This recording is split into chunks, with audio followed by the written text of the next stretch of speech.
DD किसान, बदलते भारत की शान।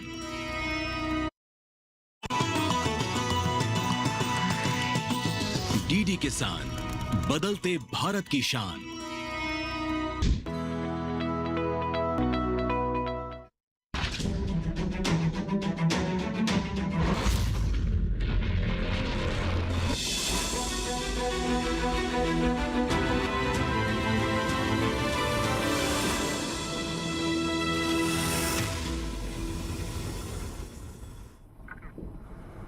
नमस्कार, आप सभी का स्वागत है। दूरदर्शन किसान पर आप देखना शुरू कर चुके हैं हमारा खास कार्यक्रम हेलो किसान, और मैं हूं आपके साथ पुलकित शुक्ला। हेलो किसान एक ऐसा कार्यक्रम है जिसके जरिए हम खेती किसानी से जुड़ी हुई तमाम समस्याओं का समाधान करने का प्रयास करते हैं। किसान भाइयों के सवाल लाइव इस कार्यक्रम में शामिल करके उनकी समस्याओं का समाधान किया जाता है और उन तक जानकारियों का विस्तार किया जाता है। इस कार्यक्रम का उद्देश्य है कि किसान भाई खेती किसानी में आगे बढ़ सके, उनकी लागत को कम करके उनके मुनाफे को बढ़ाया जा सके, और खेती किसानी में जो नए प्रयोग हो रहे हैं उनकी जानकारियां वहां तक पहुंचाने के लिए हम लगातार प्रयास करते रहते हैं। हेलो किसान में हम हर बार अलग अलग विषय लेकर आते हैं, और उसी प्रकार आज ऐसा कौन सा विषय लेकर हम हाजिर हुए हैं उस विषय पर भी नजर डालेंगे। तो नजर डालते हैं सीधा हेलो किसान में आज के विषय पर। तो आज के विषय में किस विषय पर हम चर्चा करेंगे और उस विषय से जुड़ के आप सवाल पूछ पाएंगे। तो आज के विषय पर नजर डाल लेते हैं। आज का विषय हमारा रहेगा डिजिटल हार्वेस्टिंग और स्मार्ट फार्मिंग, भविष्य की खेती। डिजिटल हार्वेस्टिंग और स्मार्ट फार्मिंग आप कैसे शुरू कर सकते हैं, इससे क्या बदलाव आपकी खेती किसानी में आएगा, क्या आपकी आमदनी पर असर पड़ेगा, कितनी लागत आएगी, इन तमाम पहलुओं को समझा जाएगा।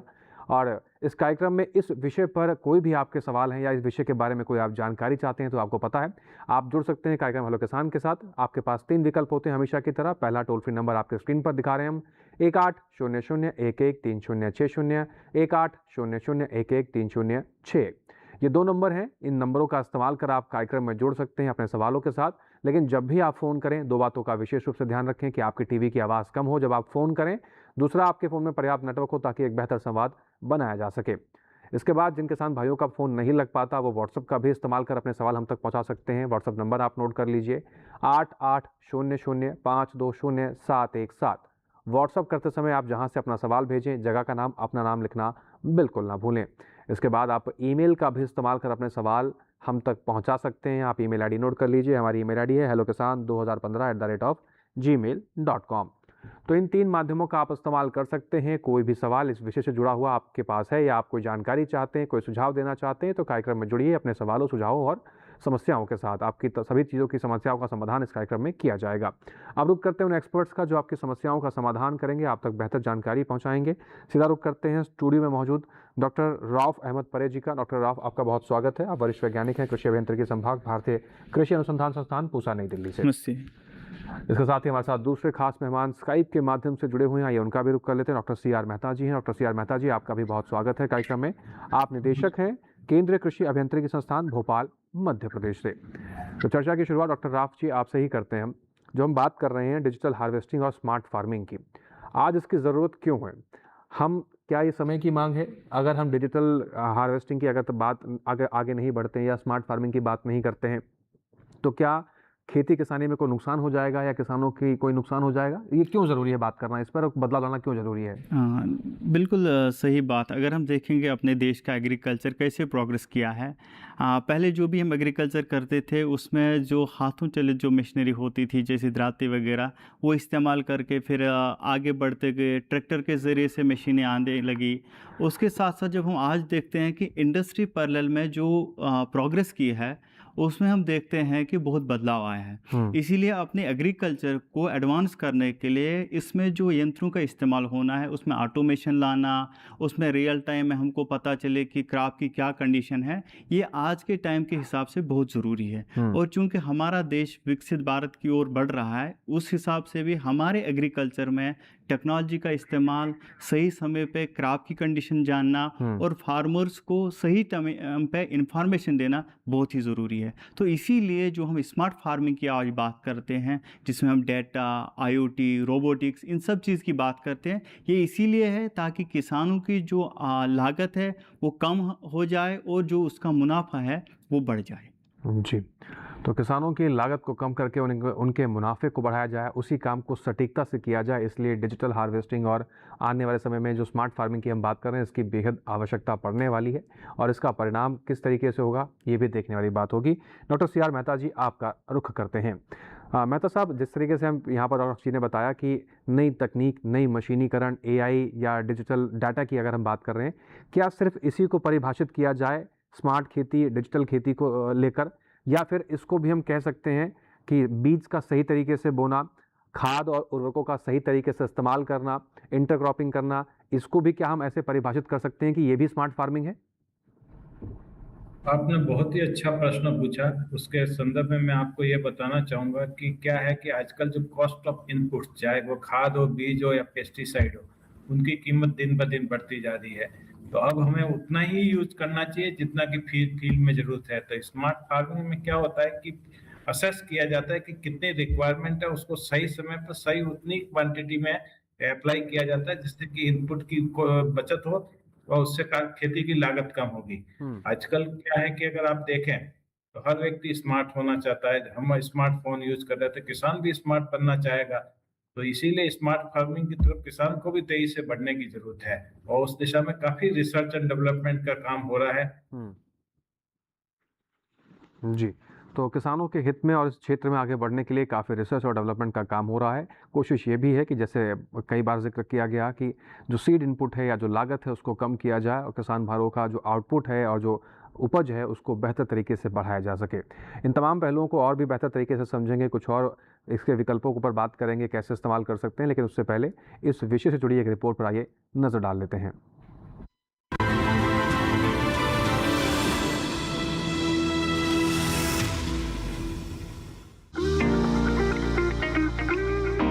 तकनीक के तेजी से होते विकास ने कृषि क्षेत्र को भी आधुनिक बना दिया है। आज पारंपरिक खेती की जगह डिजिटल हार्वेस्टिंग और स्मार्ट फार्मिंग जैसी उन्नत पद्धतियां ले रही हैं। ये तकनीकें न केवल समय की बचत करती हैं, बल्कि लागत को कम करके किसानों की आय में वृद्धि भी करती है। बात अगर डिजिटल हार्वेस्टिंग की करें तो इसका मतलब है फसल की कटाई, निगरानी और प्रबंधन में डिजिटल तकनीकों का उपयोग करना। इसमें ड्रोन द्वारा खेती की निगरानी, सेंसर के माध्यम से मिट्टी की नमी और पोषक तत्वों की जांच, जीपीएस आधारित मशीनों से सटीक कटाई और डेटा विश्लेषण द्वारा उत्पादन का आकलन करना शामिल है। इन तकनीकों से किसान ये जान पाते हैं कि कब और कहां फसल काटनी है, जिससे नुकसान की आशंका भी कम हो जाती है। वहीं स्मार्ट फार्मिंग से इंटरनेट, कृत्रिम बुद्धिमत्ता यानी एआई और मशीन लर्निंग जैसी तकनीकों का उपयोग किया जाता है। एआई यानी आर्टिफिशियल इंटेलिजेंस का मतलब किसी कंप्यूटर, रोबोट या अन्य मशीन का इंसानों के समान बुद्धिमत्ता प्रदर्शन से है। दूसरे शब्दों में कहा जाए तो एआई किसी कंप्यूटर या मशीन द्वारा मानव मस्तिष्क के सामर्थ्य की नकल करने की क्षमता रखता है। मौसम, धूप, पशु, पक्षी, कीटों के प्रवासी पैटर्न, उर्वरकों व कीटनाशकों का उपयोग, सिंचाई चक्र या सभी उपज को कैसे प्रभावित करते हैं, इसकी सटीक जानकारी एआई की मदद से हासिल की जा सकती है। इतना ही नहीं, कृषि क्षेत्र में कार्यबल की कमी एक बड़ी चुनौती बन गई है। इस कमी को दूर करने के लिए भी एआई एक अच्छा विकल्प साबित हो सकता है। पारंपरिक खेती में हाथ से की जाने वाली विभिन्न प्रक्रियाएं शामिल हैं। एआई मॉडल को लागू करने के इस संबंध में कई लाभ हो सकते हैं। एआई बड़े डेटा को एकत्रित और संसाधित कर सकता है। कृषि सटीकता में सुधार और उत्पादकता बढ़ाने के लिए इसका उपयोग किया जा रहा है। किसानों द्वारा मौसम के पूर्वानुमान मॉडल तैयार करने के लिए भी इसका उपयोग किया जा रहा है। बता दें कि सरकार भी स्मार्ट फार्मिंग को बढ़ावा दे रही है। भारत ने डिजिटल कृषि मिशन के तहत 7.63 करोड़ से अधिक किसान आईडी बनाकर और 23.5 करोड़ फसल भूखंडों का सर्वेक्षण करके कृषि क्षेत्र के लिए बड़े पैमाने पर डिजिटल आधार तैयार किया है। इस बार के बजट 2026-27 में भारत विस्तार का प्रस्ताव किया गया है। भारत विस्तार कृषि संसाधनों तक पहुंच के लिए आभासी रूप से एकत्रित प्रणाली है। ये एक बहुभाषी एआई उपकरण है जो एग्रीस्टेक पोर्टल और कृषि पद्धतियों से संबंधित ICAR पैकेज को एआई प्रणालियों के साथ एकत्रित करेगा। इससे कृषि उत्पादकता बढ़ेगी और किसानों को बेहतर निर्णय लेने में मदद मिलेगी।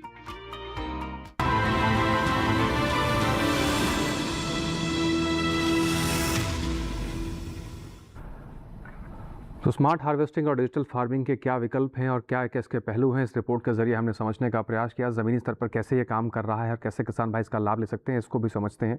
रुक करते हैं डॉक्टर रॉफ जी का एक बार फिर से। डॉक्टर रॉफ जी, अगर हम बात करें ये तमाम मशीनीकरण और तमाम इन AI इंफ्रास्ट्रक्चर्स के या इन टेक्नोलॉजीज़ के इस्तेमाल को लेकर, जितने इनके इस्तेमाल से फ़ायदे हैं, उसी प्रकार से कहीं ना कहीं एक सिक्के के दो पहलू होते हैं। तो दूसरा विकल्प हमारा ये भी होता है कि किसान हमारे देश में जो स्मॉल एंड मीडियम फार्मर्स हैं वो ज़्यादातर हैं, उनके लिए इन मशीनीकरण, इन नई टेक्नोलॉजीज़ तक पहुंच सुनिश्चित करना थोड़ा सा चुनौतीपूर्ण होगा।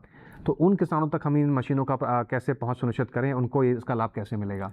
देखिए, ये बहुत ही सही प्रश्न है और आज के हिसाब से हम देखते हैं कि जहाँ हमारा देश में जो AI पे, रोबोटिक्स पे काम हो रहा है, उसके साथ साथ हम इस बात का भी ध्यान रख रहे हैं कि हमारे देश की जो कंडीशन है उसमें ज़्यादातर छोटे स्तर के किसान हैं जिनकी लैंड होल्डिंग बहुत कम है, 1 हेक्टेयर से कम है। तो उस हिसाब से जो हम टेक्नोलॉजी को बनाते हैं, हम उसी हिसाब से ध्यान देते हैं कि टेक्नोलॉजी अफोर्डेबल हो, एसेसिबल हो और फार्मर्स के हिसाब से सूटेबल हो उनके प्लॉट्स के लिए। उसके साथ साथ अगर कहीं पे हमारी जो मशीन है जिसमें हम AI का यूज़ करते हैं या रोबोटिक्स का इस्तेमाल करते हैं, अगर वो उसका कॉस्ट बढ़ रहा है तो वहाँ पे हम कस्टम हायरिंग की ओर जाते हैं। यानी हम ये मानते हैं कि किसानों तक वो टेक्नोलॉजी पहुँचाने के लिए एक जो मॉडल है वो कस्टम हायरिंग मॉडल है। मतलब हर एक किसान को ये जो एडवांस टेक्नोलॉजी है खरीदनी नहीं है, बल्कि उसका इस्तेमाल रेंट बेस्ड करना है। इसी के साथ साथ जो हम बात करते हैं कि जो टेक्नोलॉजी है ये इतनी एडवांस है, लेकिन इसमें अगर हम लोकल वे में, लोकल लैंग्वेज में, लोकल मॉडल्स का इस्तेमाल करेंगे तो फार्मर्स उसको ईजिली अंडरस्टैंड करते हैं। इसलिए आजकल हम बात करते हैं नेचुरल लैंग्वेज प्रोसेसिंग की, कि जो हमारे देश में डिफरेंट भाषाएँ बोली जाती है उसके हिसाब से लोगों को इंस्ट्रक्शन मिले।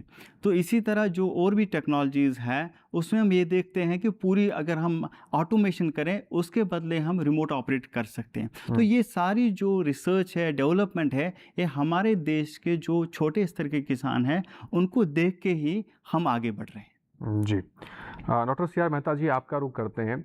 और अगर हम मध्य प्रदेश की बात करें तो मध्य प्रदेश एक ऐसा प्रदेश है कि जहाँ का गेहूँ देश भर में प्रसिद्ध है। वहाँ के गेहूँ की अगर बात की जाए तो सबसे ज़्यादा गुणवत्ता वाला गेहूँ कहा जाता है कि मध्य प्रदेश में पैदा होता है। अभी आने वाले सीज़न में गेहूँ अपनी फसल पकने की ओर आगे बढ़ रही है और उसकी हार्वेस्टिंग शुरू हो जाएगी, क्योंकि हम डिजिटल हार्वेस्टिंग की बात कर रहे हैं। गेहूँ की हार्वेस्टिंग की अगर हम बात करें, नई तकनीक या डिजिटल तरीके से, स्मार्ट तरीके से किस तरीके से गेहूँ की हार्वेस्टिंग करें जिससे कि एक एक बाली का दाना किसानों की झोली में जाए और उनका उपज, उनकी जो उचित मूल्य है वो भी उनको मिल सके। भी आपने स्मार्ट हार्वेस्टिंग खासतौर से गेहूं के लिए बात की, तो उसमें मैं जो आज की तारीख में सबसे अच्छा ऑप्शन जो कि मध्य प्रदेश के किसान उपयोग में भी लाते हैं वो है custom hiring of combine harvester. तो उसको कस्टम हायरिंग पर कंबाइन को लेते हैं और अपने खेत में गेहूं की हार्वेस्टिंग आधा 1 घंटे में ही कंप्लीट हो जाती है, जिससे कि क्या उसकी हार्वेस्टिंग की कॉस्ट भी कम आती है और कम ही समय में वो गेहूं हार्वेस्ट हो जाता है और उसको वो गोदाम में अपने ले जाते हैं या मंडी में ले जाते हैं। तो इससे क्या है कि आजकल कई बार सर्दी की सीजन में बारिश भी हो जाती है तो उससे भी बचा जा सकता है। तो वही अभी तो स्मार्ट हार्वेस्टिंग का सॉल्यूशन है। आगे जो कंबाइन आ रहे हैं उसमें आज आगे जाके यील्ड मॉनिटर और फिर उसमें मॉइस्चर भी देना शुरू कर देते हैं। तो उस टाइप की टेक्नोलॉजी आ रही है, लेकिन हमारे देश में अभी वो टेक्नोलॉजी नहीं आई जिससे किसान को ये भी पता चल जाएगा कि उसके खेत की कितनी पैदावार हुई है और वो तुरंत उसको मालूम पड़ेगा। जबकि अभी ये होता है कि वो मंडी पर जब अपनी फसल ले जाता है तब उसको पता चलता है कि मेरा टोटल इतना प्रोडक्शन हुआ है और इसमें मॉइस्चर कंटेंट ये है जी, कि वो इन्फॉर्मेशन खुद को ही हार्वेस्टिंग के समय पता लग जाएगी। जी। लेकिन डॉक्टर मेहता साहब, यहाँ पर भी दो सवाल खड़े होते हैं। पहला कि जो किसान भाई खेती के साथ पशुपालन करते हैं उनको भूसे की आवश्यकता होती है, लेकिन जब हम कंबाइन का प्रयोग करते हैं तो भूसा नहीं मिलता। दूसरा, हम कैसे सुनिश्चित करें कि हमारे बालियों में उचित नमी है या नहीं है, या कंबाइन का प्रयोग करने के लिए अब हम तैयार हैं, हमारी फसल कंबाइन या हार्वेस्ट करने के लिए तैयार है, फसल की पहचान कैसे की जाए, ये भी महत्वपूर्ण एक पहलू है क्या? हाँ, उसका एक तो कि उसका रंग देख के भी पता चल जाता है कि फसल मैच्योर है हार्वेस्टिंग के लिए। वो जब पीला पड़ना शुरू हो जाता है तब वो उसको अंदाज हो जाता है कि अब ये फसल हार्वेस्टिंग के लिए मैच्योर हो गई है और हमें हार्वेस्टिंग के लिए जाना है। और दूसरा पहलू सर ये था कि जो पशुपालक भाई हैं जो खेती के साथ पशुपालन करते हैं, कंबाइन से जब हम गेहूं को कटवाते हैं तो उनको भूसा नहीं मिलता है, उनके लिए क्या समाधान है? अगर वो डिजिटल या स्मार्ट तरीके से हार्वेस्ट करना चाहें तो किस प्रकार से कर सकते हैं? नहीं, आप जो कह रहे हैं कि गेहूं की हार्वेस्टिंग कंबाइन से करने के बाद भूसा नहीं मिलता, उसमें भी भूसा मिलता है। अभी तो उल्टी प्रॉब्लम, अगर मध्य प्रदेश वगैरह में देखें तो गेहूं का जो भूसा होता है या जो भी एक्स्ट्रा बचता है फीड में, उसको आग लगा दी जाती है। तो किसान भाई को उसको आग न लगाने के बजाय उसको खेत में ही छोड़ देना चाहिए, और नेक्स्ट क्रॉप जैसे कई किसान जायद में मूंग वगैरह लगाते हैं तो उसमें डायरेक्ट सोइंग कर सकते हैं मूंग की। तो इसको अवॉइड करना चाहिए बजाय आग लगने के। थोड़ा बहुत भूसा जरूर कम हो जाता है कंबाइन हार्वेस्टिंग से, लेकिन वो फिर भी रहता है। यहाँ तक कि एक्स्ट्रा कंबाइन भी एक आती है जिसको भी लोग गेहूं की हार्वेस्टिंग कंबाइन से करने के बाद यूज करते हैं, जिससे कि वो एक्स्ट्रा कलेक्ट हो जाता है। जी, तो किसान भाई इस तरीके से आगे बढ़ सकते हैं। डॉक्टर राव जी, आपका रुख करते हैं। और आपने देखा होगा कि चाहे धान की फसल हो, चाहे गेहूं की फसल हो, हम देखते हैं कि फसल के अवशेष को लेकर हमारे देश में किसानों पर कई आरोप लगाए जाते हैं कि किसानों ने पराली जला दी तो ये हो गया, वो हो गया, ऐसा हो गया, वैसा हो गया। ये गंभीर समस्या भी है, इसको हल्के में लेना भी नहीं चाहिए, और किसान भाई इसमें धीरे धीरे जागरूक भी हो रहे हैं। जब हम डिजिटल फार्मिंग की बात कर रहे हैं, स्मार्ट फार्मिंग की बात कर रहे हैं, तो हमारा ये भी प्रयास होता है कि उस डिजिटल फार्मिंग या स्मार्ट फार्मिंग के ये ऐसे पहलू भी आएँ कि उसके कोई ड्रॉबैक्स ना देखने को मिले, या इस तरह की जो समस्याएं निकल कर सामने आती है कि किसान पराली जला देते हैं, वो चीज़ ना है। क्योंकि जब हम स्मार्ट कह रहे हैं या फिर टेक्निकल एडवांसमेंट की तरफ जा रहे हैं, तो उसका होना चाहिए कि पूर्ण तरीके से समाधान हो, 100% उसका इलाज हो। अब इसी क्षेत्र में अगर हम पराली प्रबंधन को लेकर बात करें या फसल के अवशेषों को लेकर हम बात करें, तो जितनी भी फसल की हार्वेस्टिंग अब होगी, उनके अवशेषों को किस तरीके से स्मार्ट तरीके से प्रबंधन किया जा सकता है? बिल्कुल। पहले हमको ये समझना पड़ेगा कि मैकेनाइजेशन खुद में एक स्मार्ट फार्मिंग है। मतलब क्या है कि जो हमारे एग्रीकल्चर है, प्रिमिटिव एग्रीकल्चर है, जिसमें लेबर का ज़्यादा इस्तेमाल होता है, उसके पैरेलल में जो मैकेनाइजेशन है, जिसमें हम मशीनीकरण का इस्तेमाल करते हैं, ये खुद में एक स्मार्ट एग्रीकल्चर है। और अब जब हम एग्रीकल्चर में बोलते हैं कि जो हमारी समस्या आती है कि जब हमने कंबाइन हार्वेस्टर इस्तेमाल करना शुरू किया, उसके बाद जो ये समस्या आ गई कि जो पराली जलाने का इशू आ गया, उसके लिए भी जो हमारे देश में कुछ टेक्नोलॉजीज़ आई है, जैसे बेलर्स है, स्टार रीपर्स है, रिवर्सिबल एमबी प्लो है। मतलब मैकेनाइजेशन का और एक पहलू आया है जिसके ज़रिए से हम इस इशू को एड्रेस कर सकते हैं, जो हमारी समस्या थी। इसलिए आज आप देखेंगे कि जब भी हम कंबाइन हार्वेस्टर चलाते हैं, उसके बाद फार्मर इतना जागरूक हो गए हैं कि वो बेलर का इस्तेमाल करते हैं, रेक का इस्तेमाल करते हैं, और उसका जो प्रबंधन वो जो जलाते थे उसको अब बेल में कन्वर्ट करके इंडस्ट्री को देते हैं। तो ये एक एक्स्ट्रा उनको एक मुनाफा मिल जाता है। मतलब जो पहले समस्या थी उसको अभी हमने उसको मुनाफे में बदल दिया। और इसके लिए जो टेक्नोलॉजीज़ है, चाहे बेलर्स है, चाहे रेक है, या पशु के लिए स्पेशल पैलेटाइज़र आते हैं जिसमें हम एनिमल फीड पैलेट्स बनाते हैं इसी पराली से, जिसको पहले हमारे ये क्या है ना, एक मजबूरी बन जाता था, क्योंकि एक टाइम विंडो है, एग्रीकल्चर एक टाइम विंडो ऑपरेशन है। तो अगर उस टाइम में किसान को खेत खाली ना मिले, वो मजबूर हो जाते थे। लेकिन आज वही किसान उसको एनिमल फीड पैलेट में कन्वर्ट कर देते हैं, वही इंडस्ट्री फ्यूल में कन्वर्ट कर देते हैं, क्योंकि मैकेनाइजेशन बढ़ गया है उस ऑपरेशन में, जो हम बोलते हैं रेजिड्यू मैनेजमेंट। इसलिए सरकार की ओर से भी उसमें एक जोर आया है। आजकल एग्रीकल्चर मैनेजमेंट की एक अलग से स्कीम भी चल रही है, जिसको आप किसान लोग लाभ लेते हैं, और जो हमारी समस्या है वो खत्म हो जाती है। जी, एक दर्शक हैं फोन लाइन के जरिए जुड़े हुए हैं, उनका रुख कर लेते हैं। नंदस्वरूप मिश्रा बाराबंकी उत्तर प्रदेश से हैं। नंदस्वरूप मिश्रा जी, आपका बहुत स्वागत है कार्यक्रम में, सवाल पूछिए। नमस्कार सर, मेरा नाम नंदस्वरूप मिश्रा है बाराबंकी से। मैं जानना चाहता हूँ, जिस हिसाब से हमारे संख्या बढ़ रही है, भारत में संख्या बढ़ रही है, खेती हमारी कम पड़ रही है, कोई गड़बड़ तो नहीं है? नहीं तो इसको हम बढ़ाएंगे तो ऐसी दशा में हमें जो है उन्नत तकनीकी हाईटेक मशीनरों का और भविष्य में खेती करने के लिए कौन कौन से उपाय अपनाने चाहिए, जिसके सबके लिए अनाज के लिए गेहूँ, सबके लिए जो है दलहनी तिलहनी फल फूल सब्जियां उगा सके, ऐसी कौन सी व्यवस्था होनी चाहिए? जी नंदस्वरूप जी, आपका सवाल बहुत महत्वपूर्ण है, आपके सवाल को शामिल भी करते हैं, लेकिन यहाँ वक्त हो गया एक छोटे से ब्रेक का। ब्रेक के उस पार आपकी सवाल का बेहतर समाधान अपने एक्सपर्ट से लेंगे। आप बने रहें, देखते रहें कार्यक्रम हेलो किसान।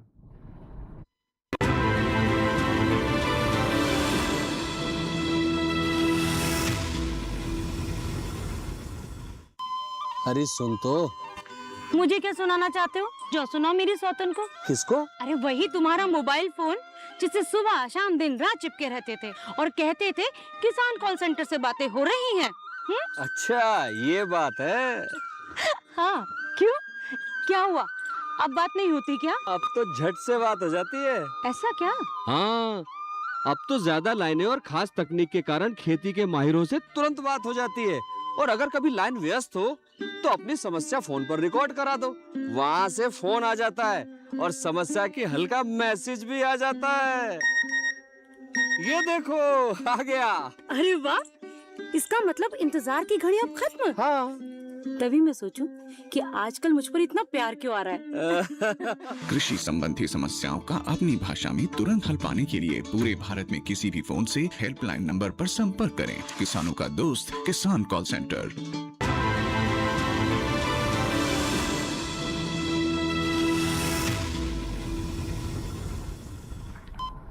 ब्रेक के बाद एक बार फिर से आप सभी का स्वागत है। चर्चा को आगे बढ़ाते हैं। डॉक्टर राव जी, आपका एक बार फिर से रुख करते हैं। दर्शक थे हमारे बाराबंकी से नंदस्वरूप मिश्रा जी। उनका सवाल था कि बढ़ती हुई जनसंख्या के साथ खाद्यान्न की मांग भी बढ़ रही है और जो जोत की भूमि है वो भी कम हो रही है। ऐसे में स्मार्ट टेक्निक्स का अपनाना ही एक समाधान होगा जिससे कि बेहतर उत्पादन लिया जाए। क्या क्या कैसे आप आगे बढ़ सकते हैं खेती में, या जैसे गेहूँ है या चावल, इनका उत्पादन लेने के लिए? हाँ, बिल्कुल, बहुत ही सही जो प्रश्न इन्होंने पूछा कि हमारा जो देश की है जो आबादी बढ़ रही है, लेकिन इसके साथ-साथ हमारे जो खेत है उनका जो एरिया है वो कम होते जा रहा है। इसीलिए जो स्मार्ट फार्मिंग का एक उद्देश्य यही है कि जो हम कम एरिया से ज़्यादा प्रोड्यूस कैसे करें। तो उसके लिए सबसे पहले ज़रूरी है कि हम अपने ज़मीन की हालत जानें। इसलिए हम बोलते हैं कि सॉइल की जो कंडीशन है कि उसमें क्या हेल्थ है, उसमें किस न्यूट्रिएंट की कमी है, इसमें हम स्मार्ट टूल्स का इस्तेमाल करते हैं। और आजकल हम रियल टाइम भी जान पाते हैं कि सॉइल की कंडीशन क्या है। तो पहले हमको सॉइल का हेल्थ जानने के लिए स्मार्ट टूल्स का इस्तेमाल करना है। उसके साथ साथ जब हम कोई भी इनपुट देते हैं, चाहे वो सीड हो चाहे वो केमिकल हो, अगर वो सही मात्रा में हम देंगे, सही समय पे देंगे, तो उससे भी क्या हुआ है कि हमारी जो प्रोडक्टिविटी है वो बढ़ जाती है। तो इसमें भी स्मार्ट सीडर्स का या स्प्रेयर्स का इस्तेमाल होना ज़रूरी है। उसके साथ साथ जब हम बात करते थे कि इसमें बीच में कुछ ऑपरेशन रहते हैं, जैसे वीडिंग करनी है, उसमें भी हम स्मार्ट वीडर्स का इस्तेमाल कर सकते हैं ताकि जो न्यूट्रिएंट्स के लिए वीड्स का कंपटीशन रहता है वो कम हो जाए। मतलब हमारा जो पूरा जो खाद है, केमिकल है, वो हमारे मेन क्रॉप के लिए इस्तेमाल हो।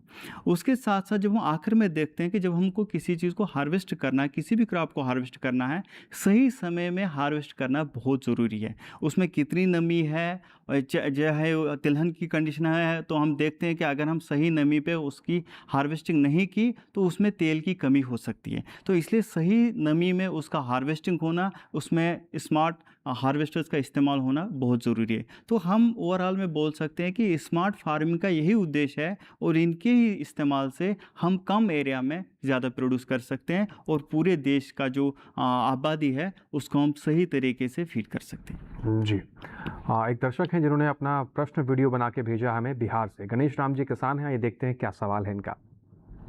मेरा नाम गणेश राम, ग्राम जगदीशपुर से आता हूँ, जिला भोपाल लगता है। और मेरे साथ डॉक्टर साहब, मैंने इसमें तुअर बोई थी, अब मैं इसमें मूंग या उड़द बोना चाहता हूँ, तो इसमें कौन कौन सी मशीन का उपयोग करना चाहता हूँ? जी, तो दलहनी फसलों की तरफ आगे बढ़ना चाहते हैं। डॉक्टर CR मेहता जी, आपका रुख करेंगे। बिहार से हमारे दर्शक थे, एक उन्होंने अपना सवाल भेजा है कि वो मूंग की फसल को बोना चाहते हैं। इसमें कौन से स्मार्ट टेक्निक्स का या फिर डिजिटल तकनीकों का इस्तेमाल कर, मशीनीकरण का इस्तेमाल कर बेहतर उत्पादन ये ले सकते हैं? मूंग की फसल को बोने के लिए तो मैं सजेस्ट करूंगा कि वो प्लांटर का यूज करें। तो उसमें प्लांटर, ट्रैक्टर ऑपरेटेड प्लांटर है।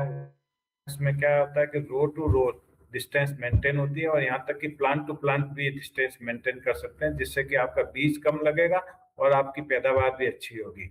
तो आप इंक्लाइन प्लेट प्लांटर को यूज कर सकते हैं। आजकल न्यूमेटिक प्लांटर भी आ सकते हैं। अगर आपको और ज्यादा प्रेसिजन की जरूरत है तो आप न्यूमेटिक प्लांटर यूज कर सकते हैं। उसमें बिल्कुल एक एक बीज ही गिरेगा और वो एग्जैक्टली जहां रिक्वायरमेंट है वहीं गिरेगा। जी, डॉक्टर CR मेहता जी, अगर हम मध्य प्रदेश की बात करें तो उसको सोया राज्य भी कहा जाता है, क्योंकि सबसे ज़्यादा उत्पादन सोयाबीन का वहाँ किसान भाई लेते हैं। कौन से ऐसे तरीके किसान भाई अपनाते हैं जिससे वो वहाँ ज़्यादा उत्पादन ले पाते हैं?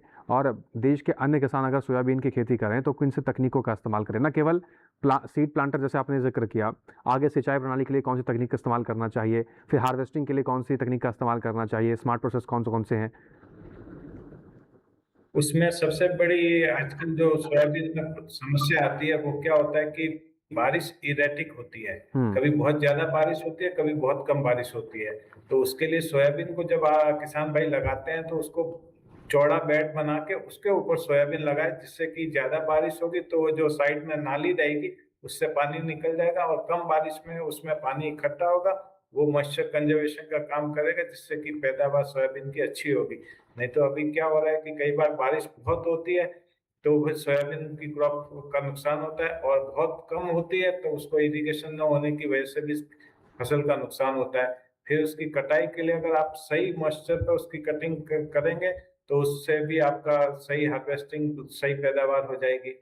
और फिर उसमें कई कुछ बीमारियां भी लगती है, तो उसको आइडेंटिफाई करने के लिए भी हमने एक स्मार्ट डिवाइस हमारे संस्थान में डेवलप किया है। उसको आप क्रॉप के पास ले जाकर उसका फोटो खींचे तो वो ये बता देगा कि उसमें क्या बीमारी लग गई है और आपको क्या केमिकल स्प्रे करना है, जिससे कि वो उस बीमारी से उसको क्रॉप को निजात मिल सकती है। तो इस प्रकार सोयाबीन की पैदावार बढ़ सकती है।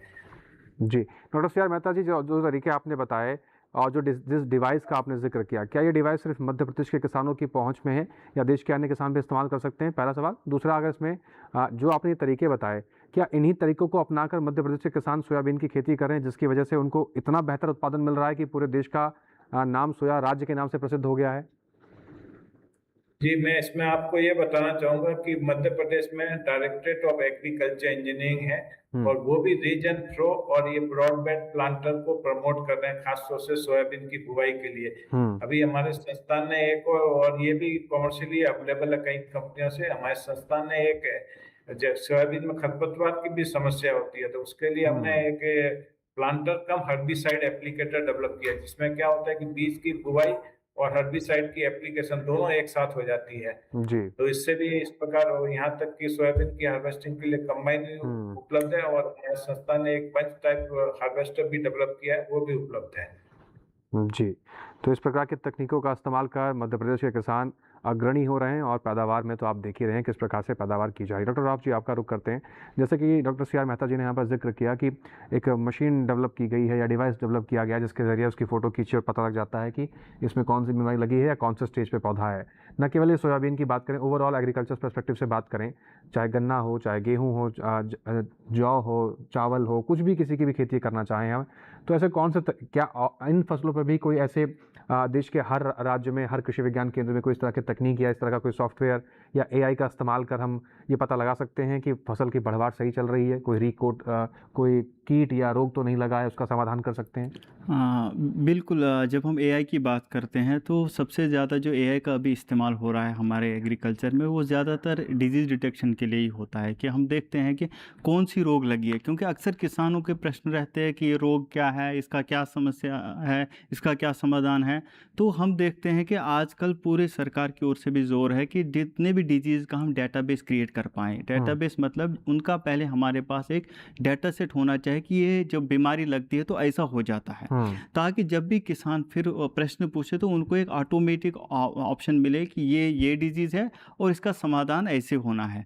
तो इसीलिए अगर आप देखेंगे बहुत सारी ऐप्स भी डेवलप हो रही है, जो भी किसान भाई उनके बारे में जानकारी लेना चाहते हैं। हमारा एक संस्थान है Indian agriculture statistical research institute, वहाँ पे क्यूमुलेटिव में काम होता है, मतलब पूरे जो सेंटर से जहाँ से भी इमेजिंग डाटा सेट आता है वहाँ पे उसका एनालिसिस किया जाता है, और किसान भाइयों को जो भी बीमारी के बारे में जानना है उनको ऑटोमेटिक ऑपरेशन मिलता है। उसके साथ साथ हमारे पूसा संस्थान की ओर से एक वीकली प्रोग्राम चलता है जिसको हम बोलते हैं व्हाट्सएप सलाह, जहाँ पे हमारे किसान भाई वो उस डिजीज़ का फ़ोटो भेजते हैं और उनको उसका जो भी उसका तरीका है कि किस वे में इसको एड्रेस करना है, इस बीमारी को हम कैसे ख़त्म कर सकते हैं, कौन सी दवाई का इस्तेमाल कर सकते हैं, वो भी इन्फॉर्मेशन मिल जाती है। जी हाँ, डॉक्टर राव जी, जैसे कई बार एआई का जिक्र हो रहा है, कृत्रिम बुद्धिमत्ता एक आर्टिफिशियल इंटेलिजेंस है। आर्टिफिशियल मतलब एक मैनमेड ही इंटेलिजेंस की तरह है, जो भी इनपुट्स उसके अंदर वैज्ञानिकों द्वारा डाले गए हैं उसी के अनुसार वो जवाब देता है। तो इसकी क्या संभावनाएं हैं कि वो हर बार उसी अनुसार बेहतर जवाब देगा, और उसके जो जवाब होंगे वो ज़मीनी स्तर, क्योंकि खेती एक रिस्क वाला फैक्टर भी काम देखा जाता है। अगर किसी भी जवाब से आपने उसी प्रकार कार्य किया और वो उस तरह से आउटपुट नहीं देता है तो नुकसान तो किसान भाई का होगा। ऐसे में एआई पर भरोसा करना कितना आप बेहतर समझते हैं? देखिए, कोई भी टेक्नोलॉजी हो, चाहे वो एआई हो या कोई भी आप लेंगे, टेक्नोलॉजी जब आती है उसके साथ साथ ये इश्यूज रहते हैं, कंसर्न्स रहते हैं, इश्यूज नहीं हम बोल सकते, कंसर्न रहते हैं। लेकिन इन कंसर्न्स का स्लोली समाधान निकाला जाता है। तो जैसे पहले हम आर्टिफिशियल इंटेलिजेंस की बात करते थे, तो आजकल क्या होते हैं, एडवांस मॉडल आते हैं जिनको हम ट्रेन करके उनकी एक्यूरेसी बढ़ा देते हैं, जिससे क्या है कि जो हम इंफॉर्मेशन किसानों को ट्रांसफ़र करते हैं उसमें कोई इनएक्यूरेसी ना हो, उसमें कोई गलतियां ना हो। तो जो मॉडल्स है आजकल आते हैं एआई मॉडल्स, उनका जो एक्यूरेसी है वो बहुत बड़ा हुआ है। चाहे वो ऑब्जेक्ट डिटेक्शन है, कहीं पे बीमारी देखनी है, कहाँ पे बीमारी लग रही है, या ये देखना है कि बीमारी की लेवल कितनी है, कम है, ज़्यादा है।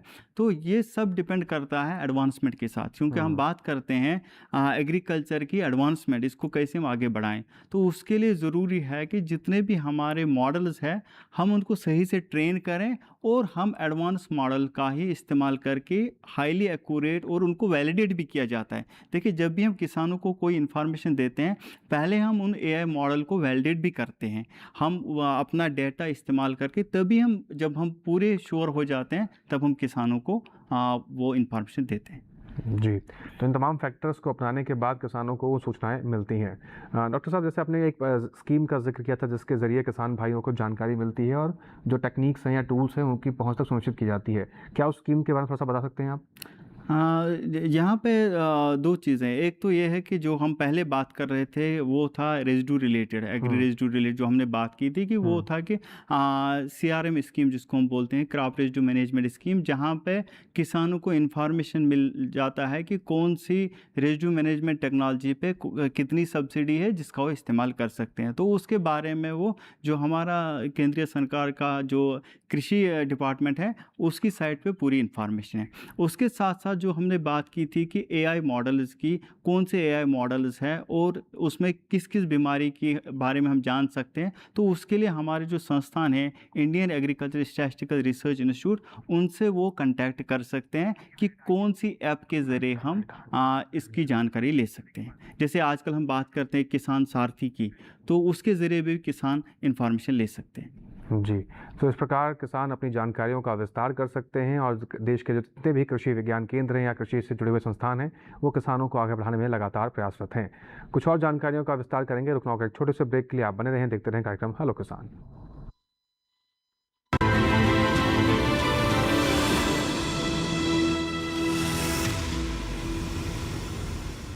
डीडी किसान ने कर ली है तैयारी, यहां मिलेगी पशुपालन की हर एक जानकारी, घर आंगन से लेकर व्यवसायिक फार्म तक, मुर्गी पालन से लेकर रेगिस्तान के जहाज तक। बीमारियों से पशुपालक बिल्कुल ना हो परेशान, विशेषज्ञ करेंगे आपकी समस्या का समाधान। देखिए अपना पशु चिकित्सक हर रविवार शाम 6:30 बजे दूरदर्शन किसान पर।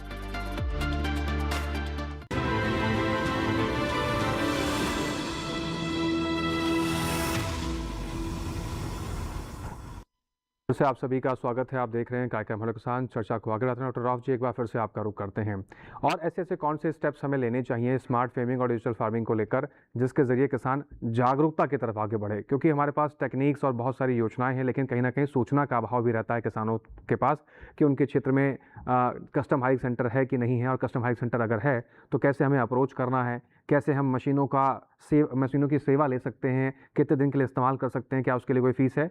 कुल मिलाकर बात यह है कि सूचनाओं का जो अभाव, क्या इससे आप सहमत हैं? और न केवल सूचनाओं का अभाव है, अगर सूचना है भी तो उसका इस्तेमाल कैसे करना है, कैसे उसकी सेवाएं लेनी है, इसको कैसे सुनिश्चित किया जाए?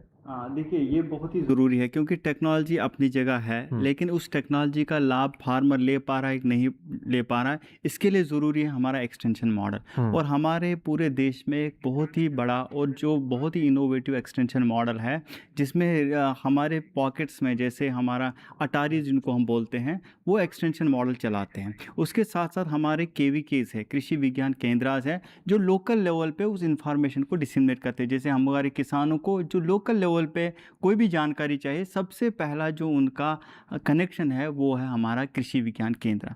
उसके साथ साथ कृषि विज्ञान केंद्र ये देखते हैं कि क्या वो जानकारी किसी संस्थान के पास तो नहीं है, तो उससे उनको जोड़ लेते हैं। उसके साथ साथ आजकल सोशल मीडिया बहुत ही इम्पॉर्टेंट काम कर रहा है। सोशल मीडिया का बहुत ही इम्पॉर्टेंट रोल है कि जो जानकारी है, आज जैसे आप देखते हैं पूसा कृषि मेला चल रहा था, तो कुछ किसान आए और उसका वीडियो लिया। वही टेक्नोलॉजी देश में डिफरेंट एरियाज़ में किसान देख रहे हैं कि ऐसी टेक्नोलॉजी बनी हुई है। तो आजकल किसानों को हर एक को हर जगह जाने की ज़रूरत नहीं है। सोशल मीडिया का भी बहुत रोल है कि जिसके ज़रिए हम इंफॉर्मेशन दे सकते हैं। इसलिए किसान भाइयों के लिए ज़रूरी है पहला काम कि जो लोकल है, जो आपका कृषि विज्ञान केंद्र है, उससे जुड़ जाए। उसके साथ साथ सोशल मीडिया पे आजकल बहुत सारा काम हो रहा है जिसके ज़रिए से आप जानकारी ले सकते हैं। हाँ, ये भी ज़रूरी है कि जो भी टेक्नोलॉजी आप सोशल मीडिया के ज़रिए देख रहे हैं उसका वेरिफिकेशन और वैलिडेशन होना बहुत ही ज़रूरी है, क्योंकि गवर्नमेंट संस्थान के ज़रिए बनाई गई है तो उसकी पूरी इन्फॉर्मेशन मिल सकती है। तो इसीलिए इन ज़रिए से, उसके साथ साथ जो हमारा एक्सटेंशन मॉडल है जिसको हम अटारीज है डिफरेंट एरियाज़ में, तो उनके ज़रिए से भी किसानों को जानकारी मिल जाती है। उसके साथ साथ हमारे किसान भाई ट्रेनिंग ले सकते हैं, ये बहुत ज़रूरी है। ट्रेनिंग लेना बहुत ज़रूरी है क्योंकि ख़ासतौर पर जो एडवांस टेक्नोलॉजी है, डिजिटल टेक्नोलॉजीज़ हैं, हम जानते हैं कि हमको कहाँ से शुरू करना है, तो किसानों को उसका इस्तेमाल सही से होना ये भी बहुत ज़रूरी है। जी, तो इस प्रकार से किसान भाई अपनी जानकारियों का विस्तार कर सकते हैं और अपने आसपास क्या कुछ अपडेट आ रहा है कृषि क्षेत्र में और कैसे जुड़ना है उन सब चीज़ों से, इसकी जानकारी भी कृषि विज्ञान केंद्र से संपर्क में रहकर आप जान सकते हैं। एक किसान है जिन्होंने हमें भोपाल से अपना प्रश्न वीडियो बना के भेजा है, आइए देख लेते हैं क्या सवाल है। मैं भोरी बकानिया से हूँ, जिला भोपाल से। सर, मैं डॉक्टर साहब मैं ये पूछ रहा हूँ, ये फसल पकने पे आ रही है, इसे काटने के लिए अपन कटाई बढ़ाई के लिए कौन सा यंत्र का उपयोग करेंगे अपन, ये बताइए। जी, डॉक्टर CR मेहता जी आपका रुख करेंगे। भोपाल से हमारे एक किसान भाई थे, उनकी गेहूं की फसल है, आधी फसल पक चुकी है, तो वो जानना चाहते हैं कि हम कटाई के लिए कौन सी मशीनों का इस्तेमाल कर सकते हैं और मशीन का इस्तेमाल करना ज़्यादा बेटर रहेगा या फिर हाथ से हम कटाई करें। मैं किसान भाइयों को यही कहूँगा कि उन्हें मशीन का उपयोग करना चाहिए। उसके लिए ऑप्शन कई हैं। एक तो है स्वचालित रीपर, दूसरा आता है स्वचालित रीपर बाइंडर, फिर ट्रैक्टर ऑपरेटेड रीपर भी है और ट्रैक्टर ऑपरेटेड रीपर बाइंडर भी है।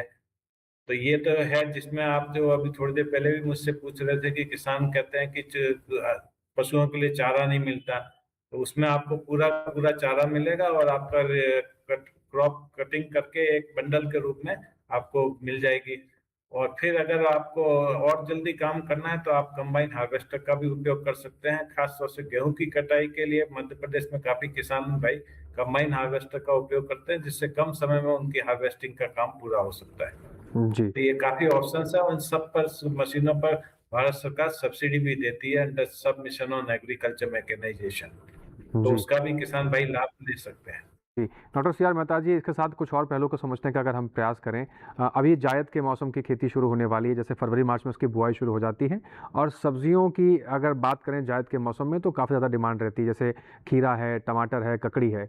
इन फसलों को किसान भाई चुनते हैं अगर मध्य प्रदेश में या आसपास के क्षेत्रों में किसान भाई बेहतर उत्पादन लेने के लिए, और अच्छा खासा मुनाफा भी मिलता है, क्योंकि जब तक वो फसलें तैयार होती हैं वो ऐसा सीज़न आता है कि उसकी मांग बढ़ जाती है, मई जून जुलाई की अगर हम बात करें।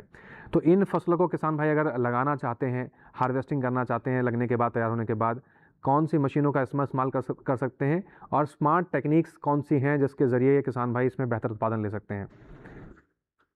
सब्जियों के लिए तो बुवाई के लिए तो मैं यही कहूँगा कि वो इंक्लाइन प्लेट प्लांटर यूज करें, क्योंकि सब्जियों के बीज महंगे भी होते हैं और उसमें क्या है कि आपको कतार से कतार में दूरी भी मेंटेन करनी पड़ती है और साथ ही पौधे से पौधे के बीच भी दूरी भी मेंटेन करनी पड़ती है। तो उसके लिए वो इंक्लाइन प्लेट प्लांटर या न्यूमेटिक प्लांटर का उपयोग करें प्लांटिंग में। अभी हार्वेस्टिंग में उनके लिए भी ज़्यादा ऑप्शंस नहीं है, तो उसके लिए फिर कोई और स्पेसिफिक क्रॉप है तो उसके लिए कुछ प्लेटफॉर्म्स अवेलेबल है, तो उसके थ्रू हार्वेस्टिंग कर सकते हैं। लेकिन अभी हार्वेस्टिंग के लिए भी ज़्यादा अच्छे मतलब बड़े स्मार्ट ऑप्शंस अवेलेबल नहीं है जिस पर कि हमारे रिसर्च संस्थान अभी काम कर रहे हैं। जी, डॉक्टर साहब, साथ साथ ये भी समझना चाहेंगे आपसे कि जो किसान भाई पॉली हाउस या ग्रीन हाउस में खेती कर रहे हैं या फसलें लगा रखे हैं, उनके लिए स्मार्ट टेक्नोलॉजीज़ किस तरीके से काम करती हैं, और वो क्योंकि एक ऑलरेडी ये स्मार्ट टेक्नोलॉजी हो गई, स्मार्ट तरीका हो गया पॉली हाउस या ग्रीन हाउस में खेती करने का, इसके साथ साथ इसमें और कौन कौन से स्मार्ट इन्वेंशंस किए जा सकते हैं, नए बदलाव किए जा सकते हैं? खास तौर से पॉली हाउस में तो मैकेनाइजेशन पर भी काफी फोकस है, तो उसमें एक तो हमारे संस्थान में ही एक ऑटोमेटिक स्प्रेयर या रोबोटिक स्प्रेयर कह सकते हैं वो डेवलप हुआ है। जैसे कि रेल ट्रैक पर रेल चलती है उसी टाइप से वो स्प्रेयर भी पॉली हाउस में जो बीच की जगह है वहाँ ट्रैक बना तो उसके ऊपर वो स्प्रेयर जाता है और भी स्प्रेइंग करता है। तो उसमें आदमी का भी इन्वॉल्वमेंट नहीं रहता है और वो उसमें प्लांट को आइडेंटिफाई करके उसी के ऊपर भी स्प्रेइंग करता है, जिससे कि अननेसेसरी एक्स्ट्रा स्प्रे भी नहीं होता। दूसरा, पॉली हाउस में अभी पॉलिनेशन के लिए भी एक रोबोटिक बेस्ड डिवाइस डेवलप हो रहा है, तो वो भी आगे जाके किसान भाइयों को उपलब्ध हो सकता है। तो इस प्रकार की कई तकनीक और यहाँ तक कि इंटरकल्चर के लिए भी सेल्फ प्रोपेल टूल्स डेवलप हो गए हैं। यहाँ तक आपके साथ अभी रॉब साहब दिल्ली से हैं, उन्होंने भी एक प्लेटफॉर्म विकसित किया है गया है जो पॉली हाउस में मूव करता है और स्प्रेइंग वगैरह कई ऑपरेशंस कर सकता है। यहाँ तक कि उससे हार्वेस्टिंग भी क्रॉप की हो सकती है। जी, तो पॉली हाउस के किसानों के लिए भी लगातार काम जारी है। डॉक्टर राव अहमद जी, आपका रुख करते हैं। हम देख रहे हैं कि खेती किसानी में जो ग्रामीण क्षेत्र से जुड़े हुए लोग होते हैं, कई बार वो कहते हैं कि हमारी जो आने वाली पीढ़ियां हैं वो खेती किसानी में रुचि नहीं ले रही। ऑन द अदर हैंड कई युवा ऐसे भी होते हैं जो अपने बड़ी बड़ी मेडिकल या प्रोफेशनल डिग्रीज़ को छोड़कर खेती की तरफ रुझान ले रहे हैं, स्टार्टअप्स लेकर आ रहे हैं। तो एक तो युवाओं के दृष्टिकोण से स्मार्ट टेक्निक्स, डिजिटल फार्मिंग का क्या महत्व है, क्योंकि उनको जोड़ना एग्रीकल्चर से बहुत ज़्यादा ज़रूरी है, क्योंकि तभी हम खेती किसानी में आगे भी बढ़ सकते हैं। दूसरा, अगर स्टार्टअप्स की बात की जाए तो स्टार्टअप्स भी धीरे धीरे एग्रीकल्चर का जो पूरा सेक्टर है उसको बदलने, इमेज बदलने की जो दम वो रखते हैं। इन दोनों फैक्टर्स को मिला के देखा जाए तो कैसे अब जो स्मार्ट फार्मिंग है या डिजिटल फार्मिंग है इसको आप देखते हैं? देखिए, ये बहुत ही ज़रूरी है। जब हम स्मार्ट फार्मिंग के बेनिफिट्स देखते हैं, क्या फ़ायदे हैं, इसका सबसे अहम जो फ़ायदा है वो है कि इसने एक सोशल इम्पैक्ट क्रिएट किया। मतलब जो हमारा जो युवा था जिसका अब खेती में ज़्यादा इंटरेस्ट नहीं था, वही अब IITs IIM से होके अब खेती की ओर आ रहे हैं। मतलब एक सोशल चेंज लाया, ट्रांसफॉर्मेशन। क्योंकि जब भी कोई चीज़ स्मार्ट बन जाता है ये एक स्टेटस भी बन जाता है। क्योंकि आजकल क्या है, फार्मर के हाथ में रिमोट दे दोगे तो उनको लगता है कि हम एक बड़ी मशीन का, एक जहाज़ का, एक ड्रोन का कंट्रोल कर रहे हैं। तो जो स्मार्टनेस है ये एग्रीकल्चर में क्या है, अब आप वही ऑपरेशन बिल्कुल खेत से बाहर कर सकते हैं। चाहे आप ड्रोन को ले लीजिए। अब ड्रोन में क्या है कि रिमोट से हम कंट्रोल करते हैं और स्प्रे खेत में करते हैं। अब हमको खेत में जाने की ज़रूरत नहीं है। इसी तरह हम और भी टेक्नोलॉजीज़ की बात करते हैं, रोबोटिक्स की बात करते हैं, तो वहाँ पे भी हम देखते हैं कि आप अपना ब्रेन का इस्तेमाल कर रहे हो, मशीन के ज़रिए से काम किया जा रहा है। तो ये जो स्मार्टनेस लाया है एग्रीकल्चर में, इसने उस सिस्टम को चेंज किया है कि जो युवा जिनका इंटरेस्ट नहीं था एग्रीकल्चर में, अब रिवर्स हो गया, इंटरेस्ट बढ़ने लगा है।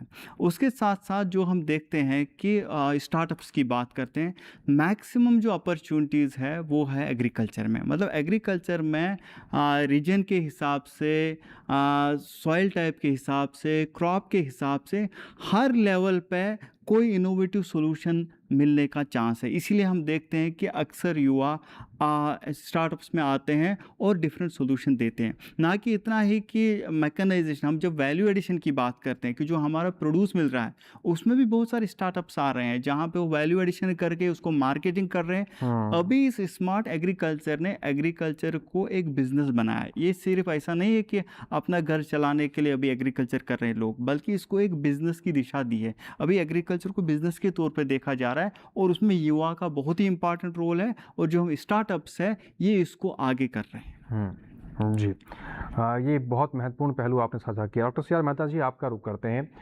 डॉक्टर सी आर मेहता जी, जब हम गेहूं के उत्पादन की बात कर रहे थे मध्य प्रदेश की भूमिका को लेकर, तो बहुत बेहतर तरीके से गेहूं उत्पादन मध्य प्रदेश करता है। अगर हम बात भंडारण की कर लें, किसी भी, चाहे सोयाबीन हो चाहे गेहूं हो, इनकी बात करें, भंडारण को लेकर स्मार्ट टेक्निक्स क्या होती हैं, किन चीज़ों का ध्यान रखा जाए, कौन से ऐसे बेहतर तरीके हैं जिसके ज़रिए हम स्मार्ट तरीके से भंडारण भी कर सकें, हमारी फसल भी सुरक्षित रहे? मैं भंडारण के पहले आपके पिछले प्रश्न पर थोड़ा सा सप्लीमेंट करना चाहूंगा जो रॉब साहब बता रहे थे जी। तो उसमें मैं ये कहना चाहूंगा कि आजकल क्या होगा कि पहले क्या खेती होती थी उसमें परेशानी काफी होती थी, छोटे छोटे टूल्स थे उनको उपयोग करके खेती होती थी। और आजकल क्या है, स्मार्ट मशीनरी आ गई, ट्रैक्टर ऑपरेटेड स्मार्ट मशीनरी आ गई है, तो उसमें हमारे यंगर जनरेशन थोड़ा इंटरेस्ट लेने लगी है। यहाँ तक कि कस्टम हायरिंग सेंटर्स भी चलाने लगे हैं। तो अभी मैं आपको एक एग्जांपल बताऊंगा। अभी मैं आज बेंगलोर में हूँ जहाँ की एक कंसोर्टिया रिसर्च प्लेटफॉर्म है प्रेसिजन फार्मिंग, जो कि जिस पर आज आप चर्चा कर रहे हैं, उसकी एक वर्कशॉप चल रही है। उसमें 2 पार्टिसिपेंट ऐसे आए हैं यहाँ बेंगलोर के पास के, जो कि आईटी कंपनीज में बड़े जॉब पर थे और आजकल वो खेती कर रहे हैं उन्नत तकनीकों का उपयोग करके। तो ये ट्रेंड धीमे धीमे बढ़ता जा रहा है। अब आपने मुझे मध्य प्रदेश में खासतौर से गेहूं के भंडारण के बारे में बात की, तो उसके लिए भंडारण जो है आजकल उसमें इस प्रकार की टेक्निक भी आ गई है कि कुछ सेंसर अंदर लगा देते हैं, तो जैसे ही कोई अगर बीमारी, कुछ कीड़ा पैदा होने लगता है, तो वैसे ही मैसेज चला जाता है, तो आप इमीडिएटली उस पर एक्शन लेके उस बीमारी के वहीं पर रोकथाम कर सकते हैं। तो इस प्रकार के भंडारण में भी आजकल स्मार्ट उसको भी बनाया जा रहा है, जिसमें सेंसर लगे रहते हैं जो कि अंदर के टेम्परेचर और मॉइस्चर कंटेंट को मॉनिटर करते हैं और आपको समय समय पर बताते रहते हैं कि अंदर जो गेहूं भंडारण किया हुआ है वो किस कंडीशन में है, और अगर उसमें कोई प्रॉब्लम है तो आप समय रहते ही आप एक्शन ले सकते हैं। जी, तो इस प्रकार से भंडारण में आप व्यवस्थाएं, तैयारियां कर सकते हैं। फिलहाल एक दर्शक हैं फोन लाइन के जरिए जुड़े हुए हैं, उनका रुख कर लेते हैं। प्रियांश हैं सीहोर मध्य प्रदेश से। प्रियांश जी, आपका स्वागत है, सवाल पूछिए। लगता है संपर्क टूट गया। चलिए, कोई नहीं, वक्त हो गया एक छोटे से ब्रेक का। ब्रेक के उस पार कुछ और सवालों को शामिल करेंगे। और प्रियांश जी, अगर आप हमें देख रहे हैं तो आप फिर से जुड़ सकते हैं कार्यक्रम हेलो किसान में अपने सवालों के साथ।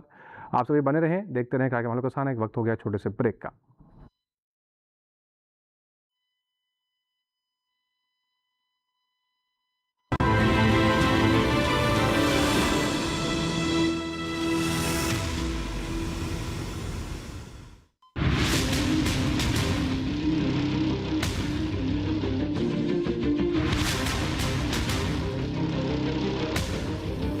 जब तपती है धरती, सूरज उगलता है आग, ठंड में जब सर्दी जमा देती सबके हाल, सब छुप जाते अपने अपने घरों में, तब बाहर निकलता सिर्फ एक इंसान, भरने के लिए हम सबका पेट, खून को पसीने की तरह देता बहा, थक जाता, झुलस जाता, हो जाता बीमार, तब उसकी सेहत का ध्यान रखता सिर्फ डीडी किसान।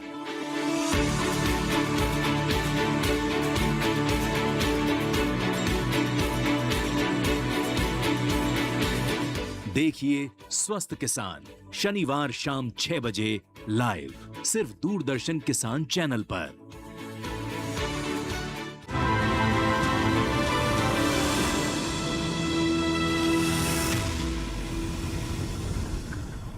ब्रेक के बाद एक बार फिर से आप सभी का स्वागत है। आप देख रहे हैं कार्यक्रम हेलो किसान। चर्चा को आगे बढ़ाते हैं। डॉक्टर राव जी, आपका रुख करेंगे। जैसे कई पहलुओं का हमने जिक्र किया, अभी हम देख रहे हैं कि पूसा के अंदर समय कृषि मेले का आयोजन भी किया जा रहा है, जो कि किसानों के लिए जानकारी एकत्रित करने के लिए और नए अनुभवों को साझा करने के लिए एक बहुत बड़ा मंच कहा जाता है। इस मंच के दौरान, इस मेले के दौरान क्या नई तकनीकों को प्रदर्शित किया जा रहा है और कौन कौन सी ऐसी नई तकनीक हैं, कौन सी स्मार्ट टेक्निक्स हैं, डिजिटल तरीकों को बताया जा रहा है जिससे किसान भाई प्रेरित हो सके और उन किसानों को पहुंचना चाहिए क्या इस मेले में? हाँ बिल्कुल, जो हमारा मेला है ये एक ऐसा माध्यम होता है कि जो भी हमने साल में जो नई तकनीकें लाई है, नए बीज लाए हैं, उनको हम किसानों तक पहुंचाएं और उनको उनकी जानकारी भी दें। और जहाँ तक हम स्मार्ट टेक्नोलॉजी की बात करते हैं, वहाँ पे हमने किसानों के लिए जो स्मार्ट स्प्रेयर्स है, जिससे हम डिजीज़ डिटेक्शन करके वहीं पे स्प्रे कर सकते हैं, उसका डेमोन्स्ट्रेशन कर रहे थे। इसी तरह वहाँ पे हम देखते थे कि जो स्पाइसेस के लिए ख़ास तौर पर हार्वेस्टर्स, रोबोटिक हार्वेस्टर, उनका डेमो किया जा रहा था। और उसके साथ साथ में छोटे छोटे टूल्स जो स्मार्ट है इस वे में कि छोटे स्तर के किसान को इस्तेमाल कर सकते हैं, लेकिन उसमें जैसे कल्टीवेटर प्लांटर है कि हम एक कल्टीवेटर को एक प्लांटर में कैसे कन्वर्ट कर सकते हैं एक छोटा सा सिस्टम अटैच करके। तो इन टूल्स का, इन मशीन्स का वहाँ पे हम डेमोन्स्ट्रेशन दे रहे थे। उसके साथ साथ जब हम बात करते हैं आजकल एरोपोनिक्स की, हाइड्रोपोनिक्स की, जो पेरी अर्बन एग्रीकल्चर की, उन स्मार्ट मॉडल्स का भी वहाँ पे डेमोन्स्ट्रेशन दिया जा रहा था, क्योंकि क्लाइमेट के साथ साथ भी हमको स्मार्ट होना है। तो क्लाइमेट स्मार्ट टेक्नोलॉजीज जो है कौन सी है, उनका भी डेमोन्स्ट्रेशन दिया जा रहा था, जिसमें हमारे हाइड्रोपोनिक्स है, एरोपोनिक्स है, इनफैक्ट आजकल एक्वापोनिक्स का कंसेप्ट आ रहा है। उसके साथ साथ जो हम न्यूट्रिशन की बात करते हैं कि न्यूट्री रिच फूड्स कैसे हैं, जिसमें हमारे चाहे बायोकेमिस्ट्री के डिवीजन है उनकी ओर से बनाए गए ऐसे न्यूट्री रिच फूड्स, उनका भी डेमोन्स्ट्रेशन दिया जा रहा था। और उसके साथ साथ जो समस्या है वो है कि स्टोरेज किया कैसे कैसे किया जाए ऑन फार्म स्टोरेज, क्योंकि जो हमारा ऑन फार्म स्टोरेज है ये बहुत बड़ा चैलेंज है। इसलिए पूसा फार्म सनफ्रिज एक ऐसा कोल्ड स्टोरेज सिस्टम जो सोलर से चलता है और जिसमें किसी बैटरी का इस्तेमाल नहीं होता है। तो ऐसा पूसा फार्म सनफ्रिज ऐसे ऐसे एडवांस टेक्नोलॉजीज़ का वहाँ पे हमारे किसानों को डिमॉन्स्ट्रेशन दिया गया और हम कोशिश कर रहे हैं कि उनको देश के डिफरेंट एरियाज़ में पहुँचाया जाए ताकि किसान लोग उसका लाभ ले पाएँ। जी इसके साथ एक और दर्शक हैं, वीडियो प्रश्न हमें भेजा है, ये उनका रुख कर लेते हैं।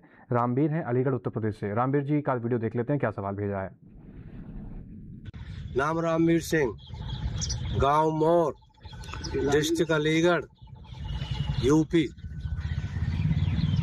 और जैसे सरसों पकने वाली है, अब हम कैसे कैसे उपचार का मतलब कैसे या काटें पीटे का हिसाब से मतलब काटें या क्या क्या सावधानी होनी चाहिए। जी तो रामवीर जी का सवाल है कि सरसों की फसल पकने वाली है और इसका हार्वेस्टिंग करना चाहते हैं। डॉक्टर CR मेहता जी आपका रुख करेंगे, क्या समाधान इनके लिए होना चाहिए, कैसे बेहतर हार्वेस्टिंग सरसों की फसल की कर सकते हैं।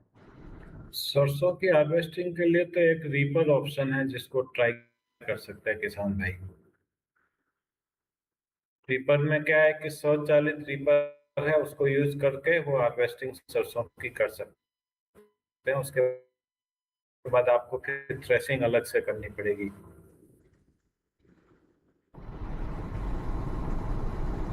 जी डॉक्टर आप जी इसमें आपको जोड़ना चाहेंगे।